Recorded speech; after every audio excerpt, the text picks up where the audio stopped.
ഇതൊന്ന് നോക്കേ, എന്താ പണി കിട്ടിയോ ഫോണിന്? വിശാലാ ഇതൊന്ന് നോക്കാം. ഇതെന്താ പ്രശ്നം? ഇത് സ്ലോ ചാർജിങ് എന്ന് പറഞ്ഞത് റെഡായി. ഓക്കെ,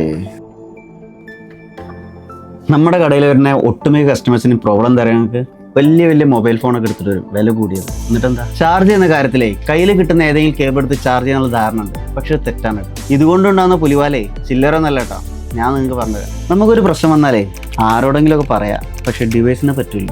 ഇപ്പം നമ്മുടെ ഹൃദയത്തിലേ ശരിയായ രീതിയിൽ ബ്ലഡ് സപ്ലൈ നടന്നിട്ടില്ലെങ്കിൽ നമ്മുടെ ഹൃദയം മരിച്ചു പോലെ. അപ്പോൾ ഇതുപോലെ തന്നെയാണ് നമ്മൾ ഉപയോഗിക്കുന്ന അഡാപ്റ്ററും കേബിളും ശരിയായ വോൾട്ടേജും ക്വാളിറ്റി ഇല്ലെങ്കിൽ ഓവർ ഹീറ്റ്, പെർഫോമൻസ് ഇഷ്യൂ, എന്തിനേറെ പൊട്ടിത്തെറി വരെ സാധ്യതയുണ്ട്. അപ്പോൾ നിലവിൽ ക്വാളിറ്റി ഇല്ലാത്ത ഏതെങ്കിലും കേബിൾ നിങ്ങൾ ഉപയോഗിക്കുന്നുണ്ടെങ്കിൽ ഇപ്പം തന്നെ എടുത്ത് ദൂരെ കളഞ്ഞു. എന്നിട്ട് നല്ല ക്വാളിറ്റിയുള്ള കേബിൾ നോക്കി മേടിക്കും. ഇന്ന് മാർക്കറ്റിലെ ഒരുപാട് നല്ല ക്വാളിറ്റിയുള്ള ബ്രാൻഡുകൾ അവൈലബിൾ ആണ്. പക്ഷെ ഞാൻ പേഴ്സണലി സജസ്റ്റ് ചെയ്യുന്ന ബ്രാൻഡാണ് E-Rise. അതിനൊരു കാരണമുണ്ട്.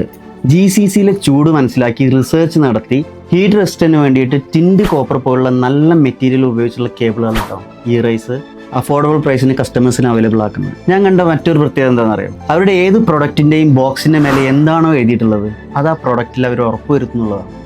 എടാ എൻ്റെ ഫോൺ റെഡി ആയിട്ടുണ്ട് കേട്ടോ. സംഭവം 2 റിയലിറ്റിന് കേസാണെങ്കിലേ ഇങ്ങനത്തെ അബദ്ധത്തിൽ പോയി ചാടാതിരിക്കുന്നത്. എടാ നല്ല കേബിളൊക്കെ വാങ്ങിച്ച് ഉപയോഗിച്ചിടും, എന്നാൽ പിന്നെ ഇടയ്ക്കിടയ്ക്ക് ഇങ്ങോട്ട് വരേണ്ട ആവശ്യമില്ല.